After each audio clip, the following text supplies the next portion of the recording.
Anak-anak, Selamat siang, Bu. Siang, Ibu. Selamat siang, Bu. ya hari ini kita akan melanjutkan pertemuan kita lagi. Tadi sudah istirahat ya? Sudah, Bu. Sudah, Bu. Oke, sudah diisi kampung tengahnya. Sudah, Bu. Lapar lagi. Tadi ditraktir sama Baik. Petrus. Kita memulai. Boleh satu orang pimpin doa? Fajar belum pernah pimpin doa, Bu. Oke, Fajar, silahkan pimpin doa. Oke, baik. Teman-teman, mari kita awali kegiatan belajar kita dengan berdoa. Dalam nama Bapa dan Putra dan Roh Kudus. Amin. Oke, terima kasih Fajar. Baik, anak-anak sekalian. Hari ini kita bertemu kembali dengan pembahasan materi yang baru. Nah, sebelum kita masuk materi, Ibu mau tanya dulu, apakah semua teman-teman kita sudah ada? Atau ada yang sakit? Yang tidak datang? Ada satu yang belum masuk, Bu. Siapa? Siapa tadi ya? Katanya lagi ke belakang sebentar. Oh, lagi ke belakang. Baiklah, nanti biarkan dia menyusul. Nah, kita akan mulai pembelajaran hari ini. Hari ini kita akan masuk dalam tema keberagaman dalam hidup bermasyarakat. Jadi ada kata keberagaman, ada kata hidup, ada kata bermasyarakat. Nah, ini tema besarnya. Lalu judul yang akan kita bahas hari ini apa? Keberagaman sebagai realitas asali kehidupan manusia. Ini dia yang akan kita bahas. Lalu keberagaman yang bagaimana? Nah, mari kita lihat untuk dalam pelajaran ini, apa tujuan yang harus kita capai? Tujuan dari pembelajaran ini adalah peserta didik atau kamu, Anda semua, mampu menganalisis keberagaman sebagai realitas asali kehidupan manusia, sebagai perwujudan imannya dalam hidup sehari-hari di tengah keluarga, gereja, dan masyarakat. Berdasarkan Injil Yohanes bab 4 ayat 1 sampai 42 dan ajaran gereja Nostra Aetate artikel 5 dan Gaudium et Spes artikel 24. Nah, kalau kita pecah-pecah atau kita uraikan, maka yang harus kita dapatkan setelah pembelajaran ini adalah yang pertama, peserta didik atau siswa atau kamu harus mampu menganalisis jenis-jenis keberagaman yang ada di Indonesia, di negara kita ya. Kemudian harus mampu menganalisis ajaran kitab suci tentang keberagaman. Ini berdasarkan Injil Yohanes. Lalu yang ketiga, peserta didik juga harus mampu menganalisis ajaran gereja. Kalau tadi tentang keberagaman berdasarkan Injil Yohanes, kalau berikutnya ini adalah ajaran gereja. Dari mana? Berdasarkan dokumen Nostra Aetate artikel 5 dan Gaudium et Spes artikel 24. Lalu yang terakhir nanti peserta didik harus mampu menguraikan sikap-sikap yang perlu dikembangkan dalam usaha mencegah perpecahan. Kenapa harus ada usaha mencegah perpecahan ini? Karena banyak orang yang tidak bisa menerima keberagaman. Itu dia ya. Nah, pada pertemuan sebelumnya, Ibu sudah mengirimkan di grup kita itu beberapa sumber informasi atau sumber pembelajaran yang akan kita gunakan hari ini. Semuanya sudah melihat ya? Sudah, Sudah, Bu. Bu. Ya, iya. Nah, kita ulas lagi sedikit. YouTube yang pertama, kedua, dan ketiga itu berbicara soal keberagaman bangsa Indonesia. Dalam video itu dijelaskan apa saja keberagaman yang dimiliki oleh bangsa Indonesia, mulai dari Sabang sampai Merauke. Lalu yang berikutnya itu ada video tentang menghargai perbedaan, benar ya? Ada beberapa orang teman yang tinggal dalam satu kompleks perumahan, tapi terdiri dari agama dan suku yang berbeda. Terkadang mereka memiliki perdebatan, tetapi bisa disatukan. Lalu, Ibu juga sudah mengirimkan bagaimana ajaran-ajaran gereja, lalu kitab suci tentang perbedaan itu. Sudah dibaca ya? Iya, Bu. Sudah, Bu. Siap. Oke, rajin, pintar semuanya, menerima instruksi dengan baik. Nah, hari ini kita akan membahas tentang materi keberagaman ini. Tentunya kamu akan belajar dalam kelompok. Nah, kelompok yang sudah Ibu bagikan minggu yang lalu. Kamu akan berdiskusi dalam kelompok untuk menemukan jawaban-jawaban atas permasalahan-permasalahan yang ada. Nah, tadi Ibu sudah share di grup kita, itu ada lembar kerja tentang keberagaman. Pertanyaan panduannya ada di lembar kerja itu, nanti silahkan kamu buka, lalu kamu akan bekerja penuntunnya berdasarkan pertanyaan yang ada di lembar kerja yang telah Ibu sediakan. Nah, nanti kamu bisa menjawab pertanyaan-pertanyaan yang ada di lembar kerja ini dari video-video yang sudah Ibu berikan dan beberapa informasi juga yang sudah Ibu share di grup kita. Nah, sekarang Ibu akan membagikan kelompok, mengingatkan kembali kelompok yang sudah Ibu bagi ya. Ibu ingatkan kembali, kelompok yang pertama itu ada Dewi dan teman-teman. Bukan, kelompok pertama itu ada Mujila dan teman-teman. Lalu kelompok kedua ada Odo. Kelompok ketiga ada Petrus. Kelompok keempat ada Leni. Dan kelompok kelima itu ada Dewi. Nah, sekarang untuk memulai pembelajaran kita, silahkan bergabung dengan teman-teman dengan kelompoknya masing-masing. Lalu Ibu akan memberikan instruksi bagaimana cara mengerjakannya. Oke, sudah masuk semua ya? Sudah dalam kelompoknya ya? Udah, Bu. Oke. Nah, cara mengerjakannya bagaimana? Nah, sekarang perhatikan. Bukan contoh, tapi pertanyaan-pertanyaan penuntun yang ada dalam lembar kerja yang sudah kamu pegang. Ada 5 pertanyaan penuntun. Nah, pertanyaan-pertanyaan ini akan kamu cari informasi atau jawabannya dari video atau dari sumber belajar yang sudah Ibu berikan sebelumnya. Bisa kamu tambahkan dari buku teks pelajaran yang ada kamu pegang. Lalu nanti setelah kamu mendapatkan jawaban itu, silakan berdiskusi kira-kira menurut kelompokmu dari masing-masing pertanyaan ini apa hasil jawaban dari diskusi per kelompokmu. Ibu berikan waktu sekitar 15 menit per kelompok, lalu nanti setiap kelompok akan mempresentasikan hasil diskusinya. Nah, selama dalam diskusi, Ibu akan mendampingi. Jadi, semua anggota itu harus memiliki pendapat lalu nanti akan digabungkan dengan teman-teman yang lain. Jadi tidak ada yang hanya duduk diam dan mendengarkan saja ya. Nanti semuanya saling berbagi. Baik, silakan 15 menit mulai dari sekarang.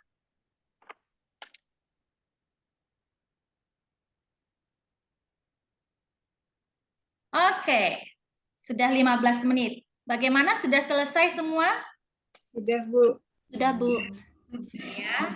Baik, kalau sudah selesai semuanya, sekarang kita akan mempresentasikan hasil diskusi kamu bersama teman-teman dalam kelompokmu. Pertanyaan yang pertama, tadi di kelompok siapa? Kelompok 1 itu siapa tadi? Ada Mujila ya. Nah, kelompok 1. Ini ada pertanyaan, jelaskan makna dari masing-masing bagian burung Garuda bagi bangsa Indonesia. Coba kelompok 1 hasil presentasi kelompoknya. Apa saja bagian-bagian dari burung Garuda yang punya makna terhadap bangsa Indonesia?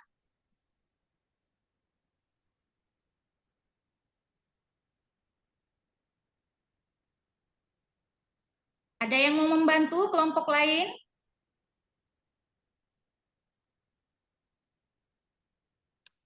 Burung Garuda itu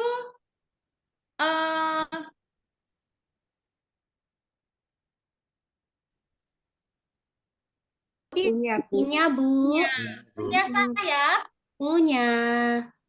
Nah, kira-kira adakah sesuatu yang berhubungan dari bagian burung Garuda dengan bangsa Indonesia? Ayo coba. Di kakinya itu tercengkram tulisan Bhinneka Tunggal Ika, Ibu. Iya, benar Fajar. Berikan aplaus untuk Fajar. Ya, di kaki burung Garuda itu mencengkram sebuah pita yang bertuliskan Bhinneka Tunggal Ika. Lalu jumlah bulunya ada yang tahukah berhubungan dengan apa? Berhubungan dengan tanggal kemerdekaan dan tahun kemerdekaan negara kita, Bu. Iya, benar Petrus. Berarti dia menonton video dan membaca materi yang sudah Ibu sharekan. Nah, kalau berhubungan dengan itu, dengan tanggal kemerdekaan Indonesia, berarti ada tanggal 17, ada 8, dan ada 45. Yang berjumlah 17 itu di mana? Apa, Bu? Bulu yang berjumlah 17 itu di mana?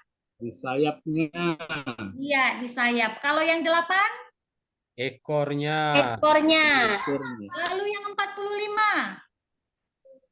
Lehernya. Lehernya. Lehernya. Iya, bagus. Berikan aplaus dulu untuk teman-temannya. Oke, lalu silakan yang kelompok 2, Odo dan teman-teman. Kira-kira apa saja jenis-jenis keberagaman Indonesia yang kalian temukan dalam video itu? Oke, baik. Terima kasih, Bu. Saya mewakili dari kelompok 2 mau menjawab dari pertanyaan itu, yaitu keberagaman yang dimiliki oleh bangsa Indonesia. Yang pertama itu adalah keberagaman bahasa, karena terdiri dari beberapa pulau dan juga terdiri dari pulau-pulau itu mewakili dari bahasanya masing-masing. Iya. Yang kedua itu keberagaman tentang warisan budaya, itu peninggalan budaya itu berdasarkan budaya setempatnya. Jadi masing-masing pulau, masing-masing daerah sejarah bagi mereka. Iya. Kemudian yang ketiga menurut kelompok kami di sini adalah keberagaman agama. Nah, di Indonesia itu kita ketahui bahwa ada 6 agama yang diakui di Indonesia. Kemudian yang berikutnya adalah keberagaman makanan tradisional. Iya, Nah, ini kulinernya ya. makanan tradisional, kulinernya, karena mewakili dari budaya masing-masing. Itu menurut kelompok kami, Bu. Oke, terima kasih. Berikan aplaus untuk kelompok Odo dan teman-teman. Baik, berikutnya pertanyaan ketiga. Bagaimana ajaran kitab suci tentang keberagaman? Silakan kelompoknya Petrus. Apa hasil diskusinya? Ya, Bu, hasil diskusi kelompok kami yang berbicara soal keberagaman ini dari Injil Yohanes bab 4 ayat 1 sampai 12 itu mengisahkan bagaimana orang Yahudi berseberangan dengan orang Samaria. Orang Yahudi menganggap orang Samaria itu orang kelas kedua, Bu. Karena mereka berpikir orang Samaria itu tidak beragama Yahudi. Jadi orang Samaria itu setengah kafir. Yang kedua, dari hasil diskusi kami, bahwa dalam perbincangan dengan perempuan Samaria itu, Yesus menuntun perempuan itu sampai pada kesadaran akan iman yang besar. Nah, di sini Yesus tidak melihat ini dia orang Samaria kah, orang Yahudi kah, tetapi Yesus lebih melihat pada kemanusiaannya. Itu saja, Bu, hasil diskusi kami tadi. Terima kasih. Terima kasih Petrus. Berikan aplaus untuk kelompoknya Petrus. Oke, berikutnya bagaimana ajaran gereja tentang keberagaman? Silakan kelompoknya Leni. Bu. Di sini kalau dilihat dari keberagaman menurut ajaran gereja, saya atau kelompok kami mendapatkan di sini ajaran tentang keberagaman berdasarkan Nostra Aetate artikel 5 dan Gaudium et Spes artikel 24, Ya, Bu. apa yang dijelaskan? Yang berbunyi seperti ini, persaudaraan semesta tanpa diskriminasi, tetapi tidak dapat menyerukan nama Allah Bapa semua orang. Ya. Nah, yang diciptakan menurut citra Allah, kita tidak mau bersikap sebagai saudara. Jadi di sini kami mengambil maknanya, Bu, ya. Gereja menolak tindakan diskriminasi dalam bentuk apapun. Yang makna yang kedua itu, setiap manusia adalah citra Allah, maka harus saling mengasihi layaknya saudara. Itu, Bu, jawaban kalau dari yang kelompok Gaudium kami. et Spes-nya adakah?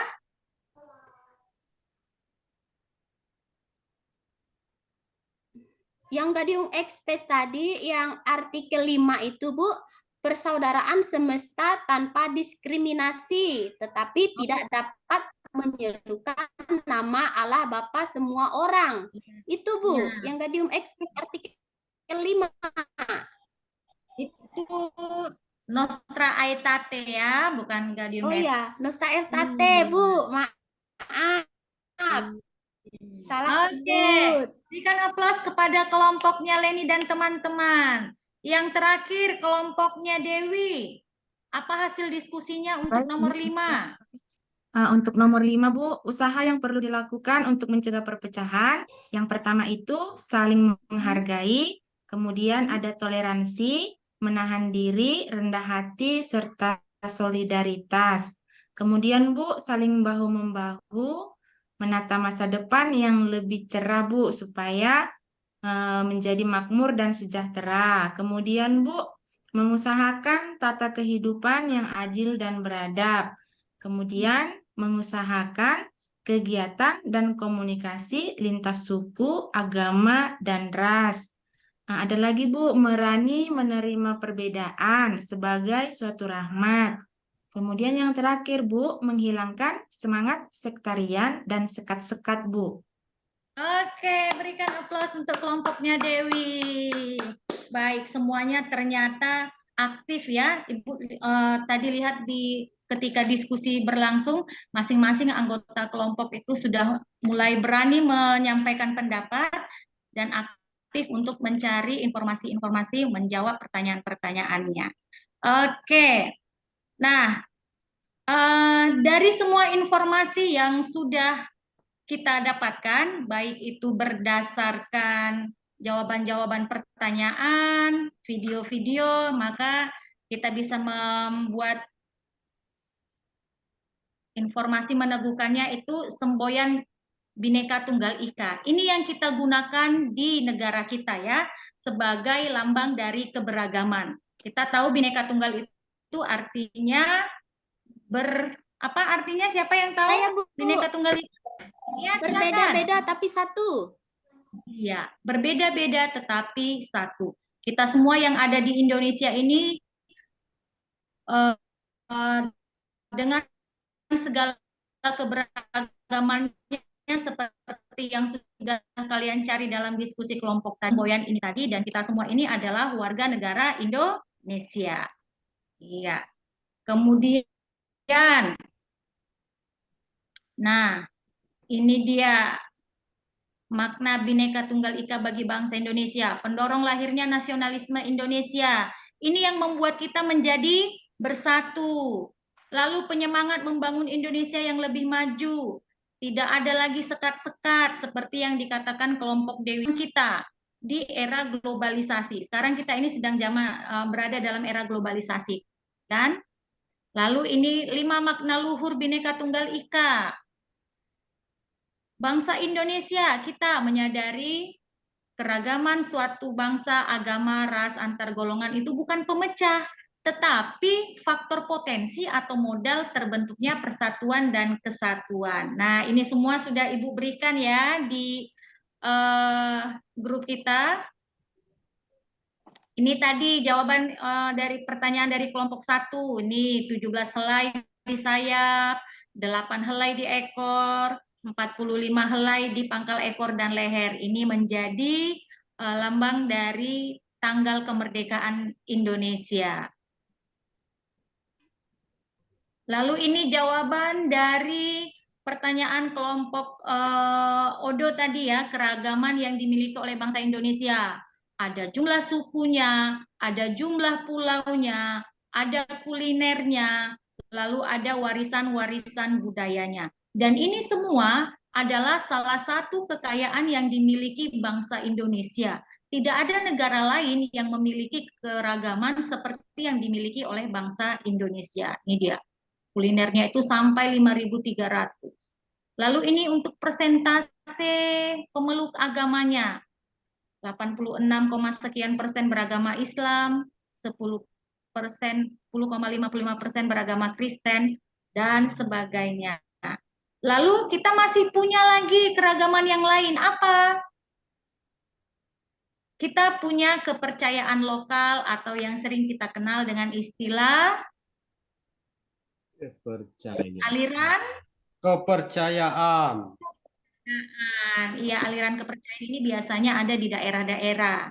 Ada Parmalim dari Sumatera Utara, khususnya Tobasa. Ada Ugamo dari Tapanuli Utara. Ada Pargebu, Hindukaro. Ada Marapu dari daerah Sumba. Lalu ada Seibaba dari Jawa Barat. Lalu ada yang namanya Kejawen. Itu dia. Nah, sampai di sini ada pertanyaan.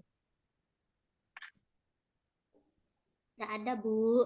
Jelas. Tidak ada, jelas ya. Jelas. Ini ajaran kitab suci tadi. Iya, seperti kata Petrus tadi, orang Samaria itu dianggap sebagai orang setengah kafir.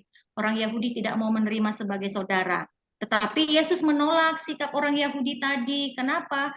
Karena Yesus tidak pernah membeda-bedakan orang berdasarkan suku, agama, golongan, atau yang lainnya. Jadi semua bersaudara. Kemudian ajaran gereja, Nostra Aetate tadi yang dikatakan oleh Leni. Iya, gereja menolak tindakan diskriminasi dalam bentuk apapun. Kenapa? Karena setiap manusia itu adalah citra Allah. Nah, ini yang belum terjawab tadi, Gaudium et Spes artikel 24. Setiap manusia itu adalah keluarga. Manusia itu adalah citra Allah, harus diperlakukan dengan baik. Maka gereja Katolik menghendaki dunia ini tidak ada kekerasan.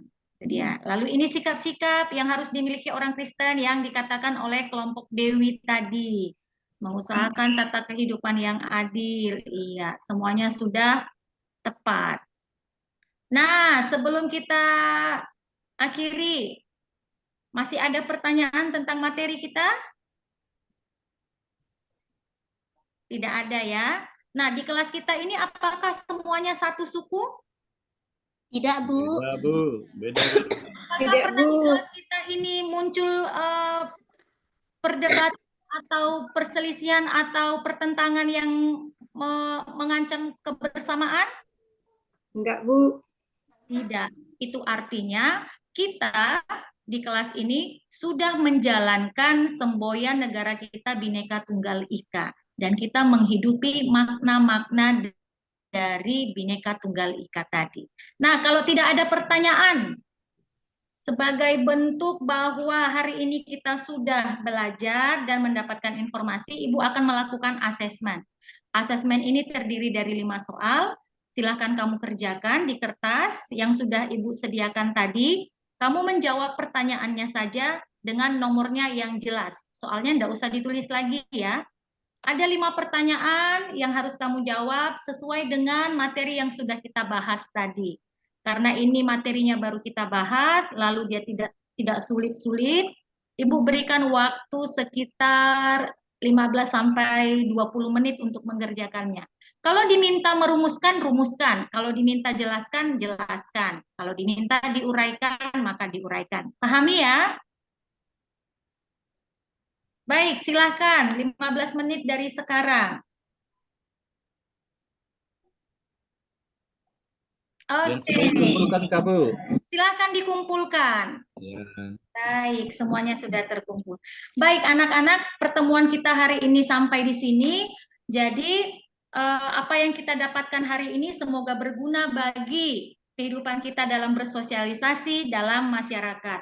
Nah, minggu depan kita akan masuk materi lanjutan dari materi ini yang berjudul mengupayakan persatuan dan perdamaian.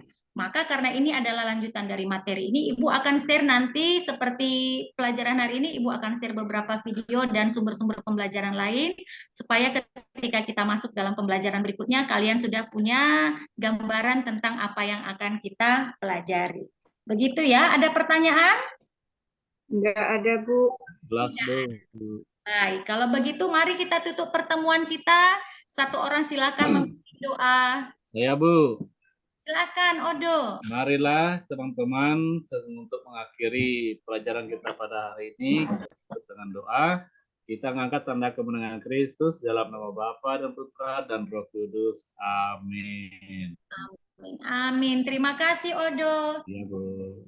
Sampai bertemu lagi minggu depan, anak-anak. Jaga kesehatan ya. Iya, Bu. Ya, Bu. Selamat siang. Terima kasih, Bu. Selamat siang. Selamat siang.